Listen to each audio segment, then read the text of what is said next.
సంవత్సరం ఇది 2వ వార్షికోత్సవ మరి దినం అనమాట. మరి ఈ యొక్క దినము ఈ విధముగా మనం అందరము ఈ విధముగా ఉదయకాల ప్రార్థనలో పాలు పొందుకున్నటువంటి మనతో పాటు మన పరిచర్యలో ఉన్నటువంటి స్త్రీలందరము కూలి యొక్క స్త్రీల సహవాసముగా ఈ విధంగా దేవుని స్తుతించడానికి ఎంతో కృప చూపించున్నారు. నాకైతే చాలా సంతోషంగా ఉంది. అందరికీ సంతోషంగా ఉందండి. నిజంగా సంతోషంగా ఉందా?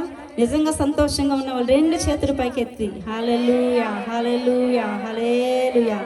మరి మాకు కాదు యెహోవా, మాకు కాదు, నీ కృపా సత్యమును బట్టి మీ నామమునకే మహిమ కలుగును గాక. మరి ఇది సమయం మరి సద్వినియోగం చేసుకుందాం. మరి క్లుప్తంగా మరి ఉదయకాల ప్రార్థన ద్వారా మరి ప్రతి వారం మరి మంగళవారం అదేవిధంగా శుక్రవారం మరి ఉదయం మరి 4 గంటల నుంచి 6 గంటల వరకు మరి ఉదయకాల ప్రార్థనలో పాలు పొందుకునేవారు మరి 3 సాక్ష్యానికి చెప్పడానికి మరి సిద్ధపడి ఉన్నారు.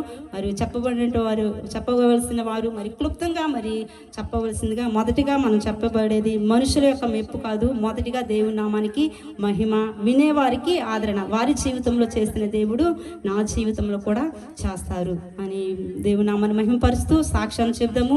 మరి మొదటిగా కుమారి గారు, తదుపరి అనురాధ గారు, తదుపరి తబిత గారు, ఒకరి తర్వాత ఒకరు క్లుప్తంగా ఉదయకాల ప్రార్థనలో జరుగుతున్నటువంటి ఒక ఫోన్ కాన్ఫరెన్స్ ద్వారా బిడ్డల జీవితాల్లో చేసినటువంటి ఒక కార్యాలని మరి సాక్ష్యం ద్వారా చెప్పబడుతూ ఉన్నప్పుడు అందరము ఏక మనసుతో ప్రార్థనా పూర్వకంగా ఉందాము.